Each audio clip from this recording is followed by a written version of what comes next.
welcome very much to Friendship Fitness, and we got Dr. Alm, Dr. Kraft here from Columbus Chiropractic, going to kind of walk through some of our newly renovated space here in Dublin. We're coming up on actually our 10th year in the building, and we've finally gotten a lot of the renovations down that we wanted. Quite different than it was when you opened. Yeah, so Dr. Alm was here when we actually moved the first mats in, so he gets to kind of see the full transformation now. Which way you want to go? Let's go this way, yeah. So we had a Lewis Center gym that we had opened up last year during COVID, and unfortunately that gym kind of had bad timing. We opened up like 5 weeks right before the COVID shutdown happened. So we ended up closing that gym down and kind of recalibrating, but the nice part here was we had put a lot of work and effort into getting all brand new stuff, and now Dublin is the recipient of a lot of that stuff. So this is kind of our lounge hangout area, and then we've got one of our nutrition offices right up here with our in-body machine. So we do a lot of nutrition consultations here. We have a dietitian-led program and then 2 precision nutrition coaches also. And we're trying constantly to really focus in on the accountability aspect of that. So we have a couple different meeting rooms for those guys, and they're meeting with people usually every single day, 7 days a week there. As we kind of come in, we have our new retail area set up. This is Coach Jenny's main pride and joy. She loves keeping us out with all the newest swag in gear. She's very good We at that. definitely pride ourselves on having some of the coolest gear in the industry. And then, just kind of rolling in right into this kind of our marked line of delineation here. So we prep for our group classes back here. And then once you step foot on the floor, boom, now we're here to work out. And this is our new layout, so we really put a new premium. This is your on fifth new layout. Yeah, well, yeah, I was gonna say we're on version like 607. This is by far the best one though. We really wanted to clean up. So when we first came in here, it was an art studio and had like a big fake house and a big like photo shoot, and you can still kind of see the rounded wall back in the corner back there. And so we had to cut out all the walls and really take everything to make it much more open. But as a process of that, we kind of cut out one room at a time, and so we had all these different painting schemes and all this different stuff. We wanted one big universal paint scheme, and then we added in this LVT over here, which is kind of a wood wall, creates a cool accent. We got this idea kind of from Jason Philippe at NC Fit. They did something like this, and I saw that they did it really because it creates this kind of rock solid external wall. So we have drywall everywhere. We don't have any cinder block in here, and so this external wall, if you're kicking up, you're throwing stuff against it. You have to do anything with pressure against that wall. Now we have this really rock solid wall where you can do stuff like It's med great ball for tosses handstand into push-ups it. too. Yeah, handstands, anything along those lines. It's really pretty impenetrable, and you can see no markings on it. And so we used to have all of this whiteboard all around, and we still have a lot of it, but it's just a little bit less durable than that flooring. So it creates a cool aesthetic, and it's a really, really strong way for us to kind of be able to use that wall for activities. This is our main Thrive space, which Thrive is our conditioning piece, which obviously you get all the machines out. Today we've got an echo bike and sandbag workout. And so our big focus on Thrive is really getting all of the different energy systems to get some work. So we're doing aerobic training, we're doing lactate threshold training, and really trying to get that variety to get the people in peak conditioning. And then we do some core work and then stability work. So this is stuff we've worked a lot with Dr. Alm, Dr. Kraft over the years to hone in on and make sure that we're building, injury prevention and all those things into our program. So, outdoor workout space. Is it nice out? It is. It It's not raining. Sun's out. Classic Ohio, right? Let's go. From sun to that. This is our outdoor workout space. AKA Friendship Beach. So Friendship Beach is both our lounge area. We've got layout chairs, a lot of spike ball and spike ball tournaments that'll happen out here in the summer. And then we've got a bunch of mats over there that we can kind of pull out and pull anywhere we want to.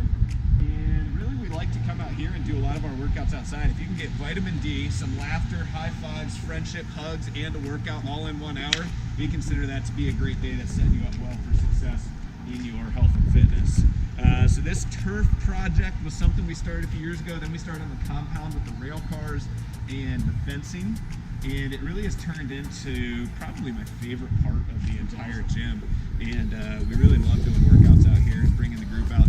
You come back here and you'll see all the teens, kids, everybody's always working out back here. So I love that you fence everything in. It makes it feel like more like a Yeah, compound is the feel we're going for. So there's a lacrosse stadium downtown that was like all rail cars built up and had this really cool compound feel, and we liked that.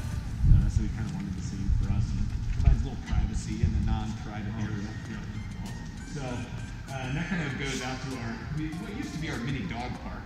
But we haven't had many dogs here. Unfortunately, Blitz and Gus have to stay home most days now because of COVID and just kind of the way of the world these days. So as we come in now, we're going to be working into our build area. Don't mind the commercial air filters. You guys are keeping us safe and clean these days. This is our build area. So build is a functional bodybuilding program. We integrate kind of main core functional weightlifting movements. We do them at tempo. We do them with a lot of pauses and isometric holds. And then we add a lot of accessory work and a lot of physical therapy stuff into this. So this is stuff where Columbus Chiropractic has been integral in helping us sort of develop and really find this program when we started training for the CrossFit Games back in 2000. Yeah. Well, I think we started working on the single leg stuff probably about 14, 15, I want to say, 2014, 2015. Yeah. We started really working on getting away from so much bilateral movement, and we started doing a lot more unilateral single leg things. And that was sort of the beginning of the straw that broke the camel's back to me finding sort of a new training methodology to help people not just get like stronger in like a back squat, but get truly stronger, well-rounded, strong while we're also preventing injuries and asymmetry issues and some of those things. No, the tempo stuff's awesome for that. Yeah. So this is probably now our most popular class, and you can kind of see. So up here, both areas have big screens, and we've switched over away from the whiteboards, and so kind of class-centric here. We've got an integrated surround sound speaker system now, which is really fun. And so everything, and we're getting our speakers set outside, so the whole facility can all be on one kind of music selection piece with varying volumes based off space. So that was kind of that's actually one of the harder systems that we had to set up. Coach's lounge is back here. Nothing else super cool back here outside of our new restrooms and fun new toilets and all that cool stuff. Making sure we're going to get the best of that. You have the hands-free dryer. Yeah, we do, right? And now we're back to Clinicians Corner. That's what we call this. So we've got Coach Jenny's office. Is Coach Jenny in here? Oh, no, I'm over here. Oh, she's out front. All right, she can come over. Jenny, can we show them your office? Yeah, I know how clean it is. Okay. It looks like old friendship. Hi, You get a- Jenny. Hi. Old friendship. You get a glimpse at old friendship. And so, built by Borda, this is the HQ. She's coming in and she does physical therapy for outside patients and for friendship patients alike. And you want to say anything about Built by Borda? Good boy. Oh. Tell us a little about it. Sorry, I'm really locked in. He is really stuck on that zipper. I can just stand here. You'll hear me. Yeah, it's fine. We're all friends You'll hear here. me. So Built by Borda is it operates out of Friendship, and there's some remote programs. Really focuses a lot on gymnastics. That's kind of been my specialty. It's what I did growing up. So my goal with that was to try to help like younger teenage female athletes learn about strength training, keep their bodies healthy, learn to advocate for themselves with coaches, parents, other adults.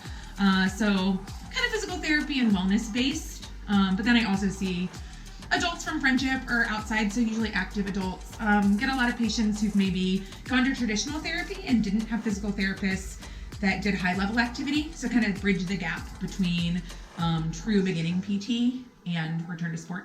Yeah. So that's kind of what Built by Borda does. And the hot squat rack over here. Yeah, so Yeah. pink is like the signature color Yeah, I'm Built by Borda. of Built by Borda. So all Built by Borda products I love it. Very pink. are pink. She used to have the brightest pink room in the building, and she's since upgraded her. But the blue, this is what location. Friendship used to be, all this blue. All the blue. So this is the last blue room. She upgraded. And then now we're into Coach Andrew and the main nutrition office. So he's our dietitian by trade. And so this is kind of our main nutrition office. And really the big thing, the dietitian Andy's going to be working with is going to be helping people get off prescription drugs, any major life transformation, serious weight loss things, on top of just kind of your normal, helping people look better, feel better, perform better, those things. So a little bit of everything. Is also kind of our team meeting room. So we can do all kinds of things in here. This is amazing. I mean, when you first opened up, I mean, none of the white stuff, none of the barn door, all the offices were way more beat up, none of the nice chairs. Like, you guys have done an amazing job. Yeah, it's been, one big sort of process to get things, at first you're starting off, real scrappy, low, small business. I was 25 when I started Friendship, and, no money. I think our initial investment was $5,000 I got from like friends and family. And so just slowly start scrapping it together. I worked at Rogue at the time, and so I was getting a bunch of, returned equipment that they didn't want, broken plates and old barbells and stuff. And just slowly started building out my garage gym. That was our original equipment here. We actually still have a couple of 25-pound plates that I got that are returned. They're still hanging on after like 11 years of being dropped. Can't throw those away. I know, right? And so, just slowly over time, you start to kind of scrap it together. But in that sense, you never really know what you want to be. And then, we used quarantine this past year. It's like, okay, let's think about this for a second. This is probably going to be the only time that we can possibly be shut down for like a month all at once to do everything all at one time. And so we tried to use that as an opportunity to make the facility better so that when athletes did come back after quarantine, that they had a very nice, brand new, new look, new feel, clean, and just a really, really good, set for kind of the next 10 years is our goal. I'm kind of excited to chat with Jeff. Jeff and I have known each other for 10 years. Yep. Truth be told, he's actually the final push that got me into CrossFit. My first CrossFit workout I ever did was here. It was Grace and then Karen. Dumb combo, but I did it anyways.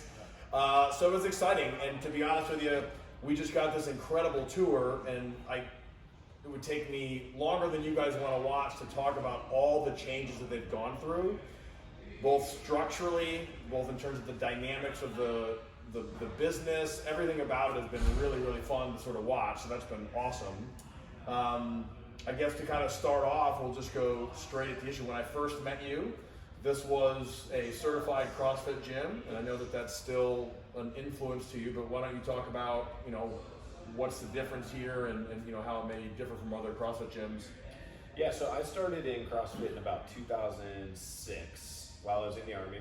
That's total OG CrossFit. Yeah, started training some of my soldiers. We had a pretty limited time capacity with what I did in the Army to train and to work out. And CrossFit was really good in that kind of short time domain, but get a good workout in. And at the time, it was very military centric, right? That was kind of the main origins of it. And when I got out and started coming back to school at Ohio State, and I started to kind of train some friends, CrossFit was something kind of new and exciting for us to do together, but it was still in its origins. It was still sort of developing what it was going to become. I competed, and we had a very successful long competition career here with multiple CrossFit Games athletes and competing in regionals year after year. As we started to get towards sort of the latter end of the local CrossFit competition scene being really popular in that 2015, 2016, 2017 range, we had enough time under our belt to start to see some of the longer term effects of CrossFit on the body. And we had started to make some shifts in our own programming through work with you guys. Out of necessity. Yeah, out of 25. necessity. Yep. Yeah, I wasn't 25 competing anymore, but I was competing against a bunch of 25-year-olds. Sure. So had to keep the body up to speed. Now you know what I felt like when I started CrossFit. Yeah, right, exactly. Yeah, you get a good glimpse into some of that, and everyone always kind of tells you, yeah, you'll know when you turn 40. And so we were always trying to keep ahead of the curve, right? Not just from a competition perspective, but also from a health and an injury prevention perspective. So what we started to find when we were digging deeper is that a lot of these top athletes, and really ourselves included, were doing more things like strong fit and functional bodybuilding in lieu of just CrossFit, metcons day after day, time after time. Even though that was sort of what was sexy on the CrossFit Instagram pages and YouTube pages and things like that. So we had really started doing that while we were training athletes for the CrossFit Games and really throughout the off season, and we found it was just a better way to train. So people were able to achieve better metrics across all spectrums. So better 1 mile tests, 2K row tests, 5K rows, 10K runs, and PRs in terms of weightlifting, strength, movements, and do it without injuring themselves as much as we were seeing with metcon on metcon on metcon.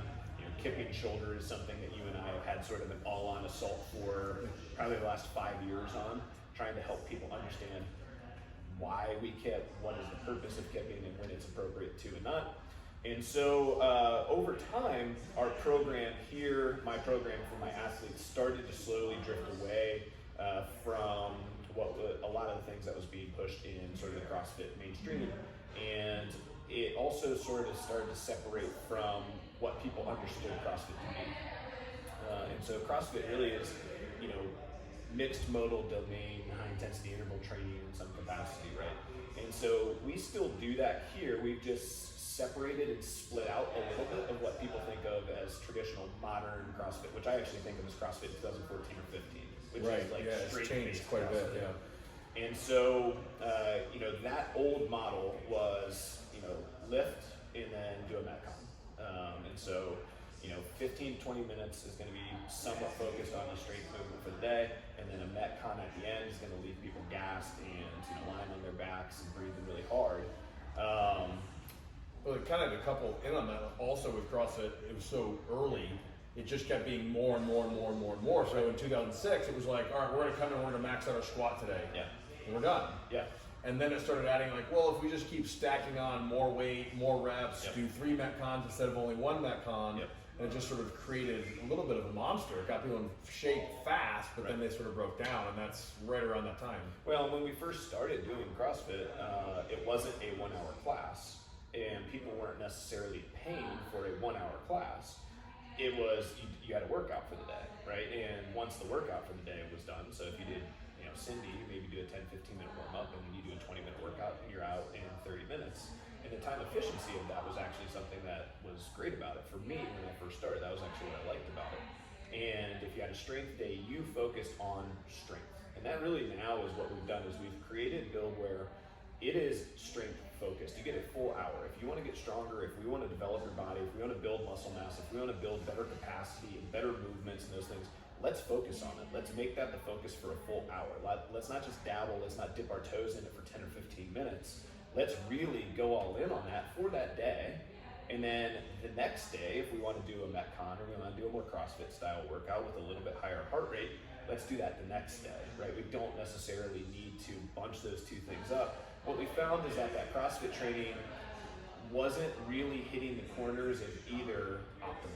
So we wanted to achieve more optimal. If you want to get stronger, we want to focus on that and give you the opportunity to focus on it. And if you want to get better conditioning, we're going to give you the opportunity to do that. And if you want to do both, if you want to be strong and kind of cardiovascularly fit, let's just split. We're going to give you the choice every day. So you get, we recommend doing a split of 2 to 3 days a week of build, 2 to 3 days a week of thrive, and you're very well rounded in your fitness. Injury is dropped to basically 0, and we're able to really control movement and capacity and load and all those things so much better this way than we were before.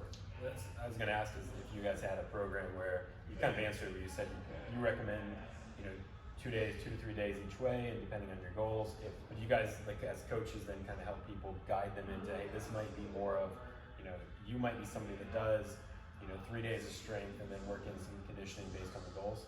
Yeah, absolutely. So let's say you're coming in, let's say, we have you in Thrive because maybe you need to lose a little bit of weight, right? Quarantine, we have a lot of people who sat home. Whoa. Sat home, maybe I we didn't gain gain any weight when I was in. Maybe we weren't eating super healthy, or maybe we had a couple too many bourbons or something along those lines, right? The wine list got pretty small. Yeah, it flows, right?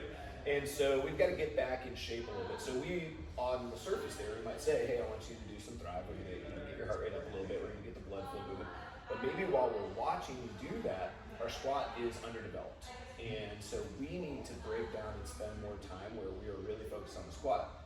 And coming in and doing that in a Metcon, where, say we're doing like Cindy that day, and we've got 300 air squats. Well, if your squat's underdeveloped, that workout that day is not going to help you develop your air squat, right? So what we would do then is we're going to recommend that you come to the squat focus days in our build program, and we are going to be able to dial down for a full hour of work on the squats, the hips, single leg, hamstrings, gluten, developing both mobility and flexibility and stability for that entire hour, with that being the focus. Because you said on 2 or 2 that the schedule's organized in a way. So if squat was my focus, I would say, okay, well, whatever, Mondays I'm in build, and then I'm working on my conditioning the rest of the week or something. Yeah, exactly. And so we send the programming out a week in advance, and the days are specific and the days match up. So a lower body focus day or a squat focus day is going to be lower body focus in both Build and Thrive.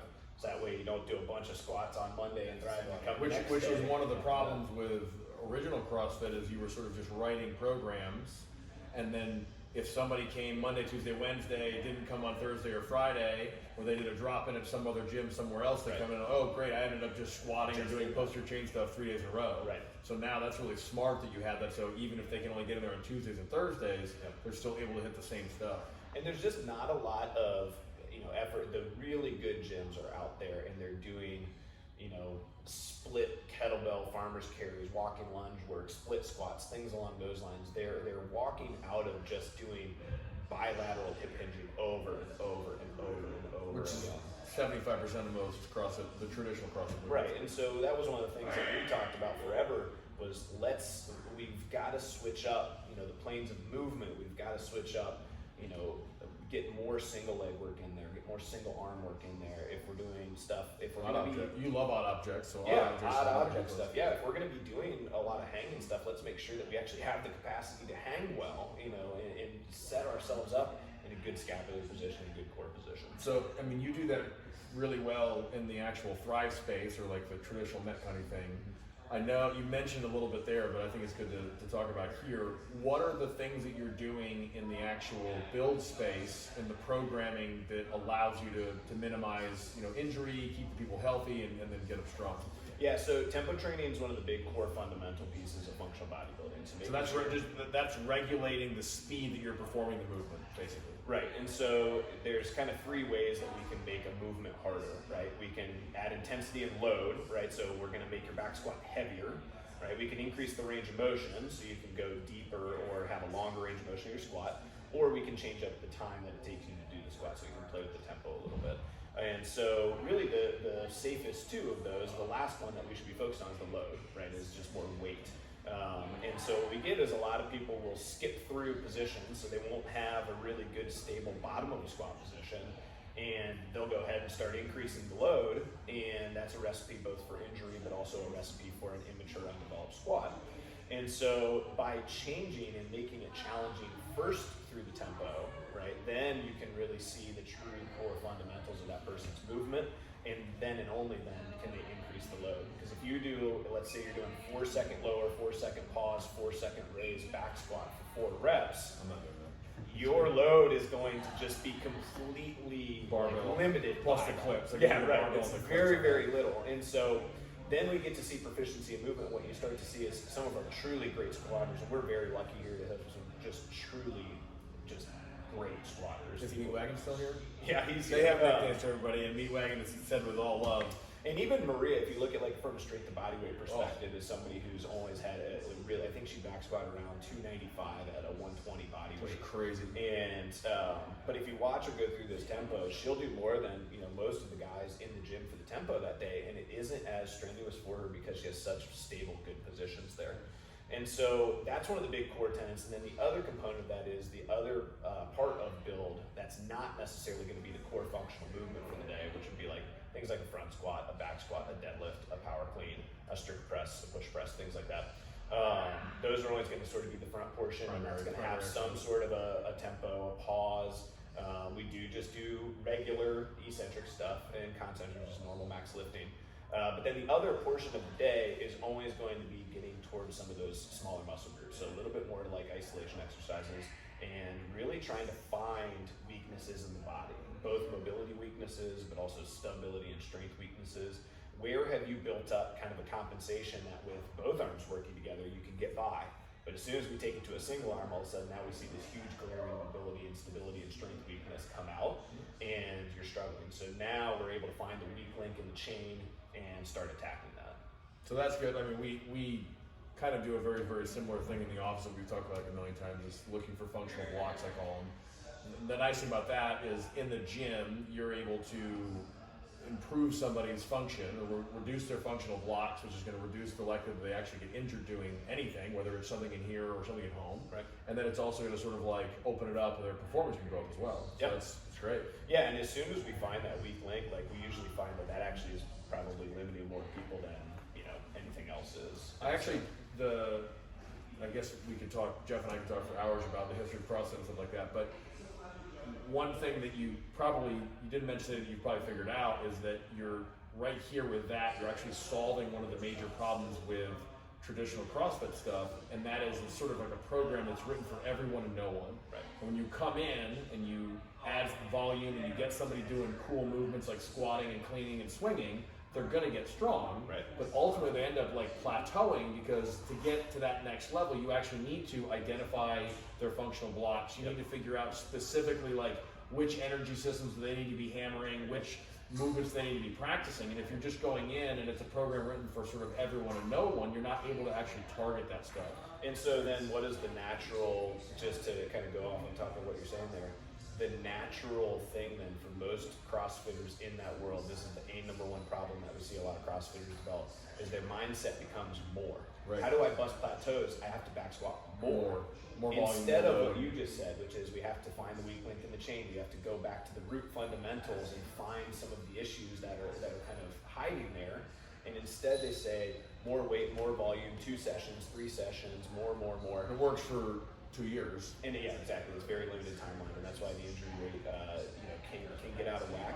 And it also messes with the mindset a little bit. If the only way for you to improve is more hours, more weight, more intensity, more volume, that just does not. That is There's only not so much more out there. Yeah, and whether it's sustainable, in your 20s maybe, in your 30s probably not. Definitely not in 40 and beyond. Definitely not in 40 and beyond. Yeah, and so Not that I know. that's who we're trying to service here. Is we're trying to help the 20-year-olds keep their 30 and 40-year-old self in mind a little bit, so they don't wreck themselves, and then making sure, for 30 and 40-year-olds that we have them healthy to come in and train every day. So those are probably the biggest things that we've tried to separate the programs to allow for that focus to have a place, and then also the other component of that too is we've tried to take away a little bit of that competition focus, and same thing. If you and I are doing it's max back squat, our egos can get into a little bit, and we can go nuts on that, right? But if it's tempo, right, and I struggle to squat and you don't, my ego's going to have to check itself a little bit, because I have to either I'm sticking to the tempo or I'm not. Right. And if my weight becomes limited because I just can't do the tempo, all of a sudden we're able to sort of take some of that ego that's there with just like the raw, let's hit it as hard as we can, just max. And we can take some of that out a little bit and really get back to the To own the movement basically at that point. Right, exactly. I think the last thing just being COVID. It's obviously impacted all businesses. I know you guys have gone to extreme lengths. I came in here one time, I'll call Andy out. He was very good about making sure that I was following COVID protocol. I just came in, Rich Alm style, blasted in right in the middle of April or something like that. You're just a little early. You're a little early on blasting in. Yeah. A little too soon. Blasted in. Got caught. I think it was Liz and Andy both, put a stop to it. So what have you guys changed? What are you doing to sort of just deal with the pandemic the way it is, and to give a safe environment for all of your members? Yeah, so we're pretty lucky. We have a lot of medical staff in our community, and so we were able to actually kind of see some of the things coming before COVID really hit, and then we actually shut down and had plans to kind of open under a distance and space protocol. Really, I think before the governor had even shut gyms down. And so we were pretty lucky in that regard, and so that all played into how we reformatted the entire facility during the shutdown, and when we rebuilt everything, we pushed the rigs towards the walls a little bit, and we created more open floor space so that we could do sort of the taped squares and have people have 10 by 10 spots with 2 feet of space in between. So really, most people in that setting were somewhere around 12 to 16 feet away from each other and working out. I remember the line up at the back, come in the back door, tank checks. Yep. Take all your gear, get in your box. Everything's clean. Yeah. You can then start to do your workout and clean everything. Yep. Yeah, and so we had a very systematic protocol to all of this. Now, our goal now is to try to think about how can we, we're starting to think about that, like, okay, what's the future going to look like from this COVID protocol kind of standpoint. And so we're trying to have a lot of personal responsibility with masks. We're still doing hand sanitizer, really high cleaning efforts, air purification systems, and making sure that those things are built into our systems every day. So now we have like very delineated sections of the workouts, and after each section, things are going to get cleaned up. Masks are going to go on. We're going to switch spots. Masks are going to come back off, and so we're trying as much as we can to mitigate that. We're also very lucky, and I think Ohio's doing a fantastic job with vaccinations and trying to help people, be able to communicate if they're in the same household or if there are two people that are in pods next to each other that have both been vaccinated, they both feel comfortable, making sure that those people can do a workout together if they feel comfortable in that setting. Yeah. That's great. Well, this has been fun to kind of catch back up. One other thing I want to what do you talk about if you can. Yeah, so I want to talk about testing the training. Oh yeah, and nutrition. We didn't even talk about. Yeah, testing. Yeah, nutrition would be good too. So I don't know if you want to format the question or how you want to do it. Well, no, I would say one of the big shifts that I've seen is the shift from purely competition, get after it performance to shifting over to like this lifestyle, health, nutrition, that piece of it. So I know that now that's a humongous, if not the primary component of what you guys do here. Why don't you talk about that, like this comprehensive approach as opposed to we're going to get you to squat a bunch and be able to run fast or something. Yeah, so we've tried as much as we can to separate out a training week and setting up very specific times to test. And so on Saturdays we run a benchmark class. That benchmark class is a time that we set up specifically for people who want to test their fitness. And so that's where we're going to do benchmark CrossFit workouts. Those are the DTs, the hero workouts, the Murphs. Yep. These are like the famous, they're named workouts like Fran or Karen or whatever. And you're always testing yourself sort of against your previous self, testing yourself against maybe other people if you want to do that. And that's that kind of one specific time on Saturday. We try as much as we can to make sure that testing weeks are very well thought out from a max perspective. So those are things that have 8 to 12 week programs that we build out all the way in advance that slowly build up to that peak. And as a byproduct of that, we kind of have this mentality of testing versus training. So I like to think about the Saturday benchmark sessions a little bit like football Saturdays. And so we kind of think about that as throughout the week, if you're a Buckeye football player, right, Buckeye football game on Saturday beats you up pretty good.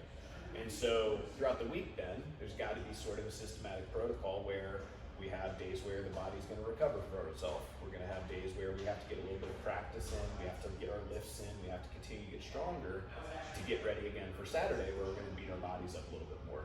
And so that kind of protocol that we like to help people who are in that competition mindset is let's train during the week. We're going to build our body up, right? So we're going to start building it away from potential injuries. We're going to start building a structure. So if we're weak on pull-ups or squat pull-ups or things like that, we're not just going to do a bunch of kipping pull-ups, right? We're going to instead work on the structure of the pull-up Monday through Friday. And then on Saturday, that would be the only day where we might do a kipping pull-up. And in that way, then we're really able to help athletes kind of have this continuous trajectory upwards while, again, trying to think about that kind of injury protocol, taking those things down instead of just that kind of constant beating. So that's something that we kind of came up with, Grant and I came up with a while back, and something we really, really like in the implementation of how it's kind of worked out here. I mean, I like that, the way you explain it, where you're training during the week, and then you can really get after it on the weekend, and then you're not trying to do that 6 days a week. Yeah. That just more. Talk about the nutrition piece of it, because I know that's the main thing. They walk in the door, there's going to be some sort of like lifestyle, nutritional counseling, that kind of a thing. Yeah, I got weird down the functional medicine rabbit hole a few years back, and that was something to me that really spoke to everything that I sort of believed in and put a name to it a little bit.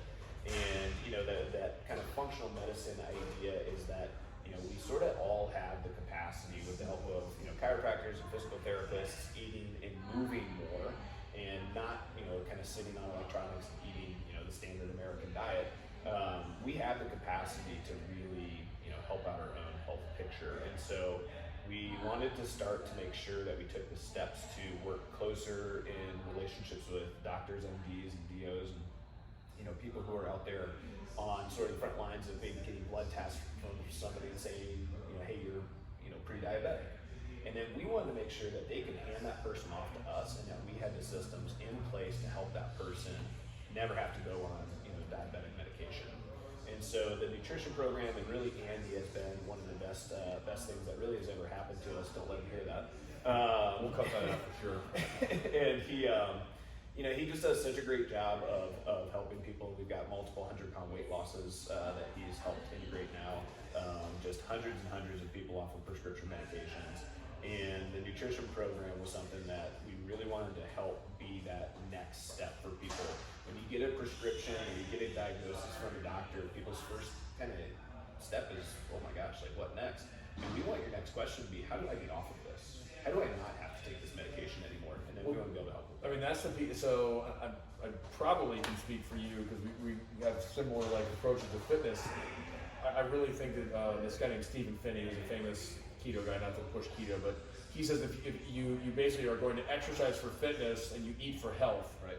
And a lot of times it's easy, you're in your 20s. I did this, when I was training, like, okay, I'm just going to train super, super hard. And it wasn't until my late 20s I started going like, wait a minute, the whole nutrition thing is kind of important. And then you start getting into like, well, sleep is important, and like other kinds of recovery is really, really important. So it's awesome that you guys are not only just sort of putting those in as an aside, but saying like, hey, this is the main thing. Yeah. You've got to be doing all of these to get success. So not only are your members healthier, but they're going to get better results, and then everybody's happy. They're happier, you're happier, everybody's happier. Yeah, and that's what so our system really is. We want you to work on your mental game first and foremost. We want you to be excited, energetic, to come in, train, work on whatever you're working on. And we have a bunch of different things that we can help people kind of take those steps. The next step is dial in your nutrition. Make sure that you have a good systematic approach and a plan for every day for what you eat and how you eat. Which is good whether you want to lose weight or you want to get really good at running a marathon or get stronger. It doesn't matter. Health, fitness, performance, whatever it is all it has to go there.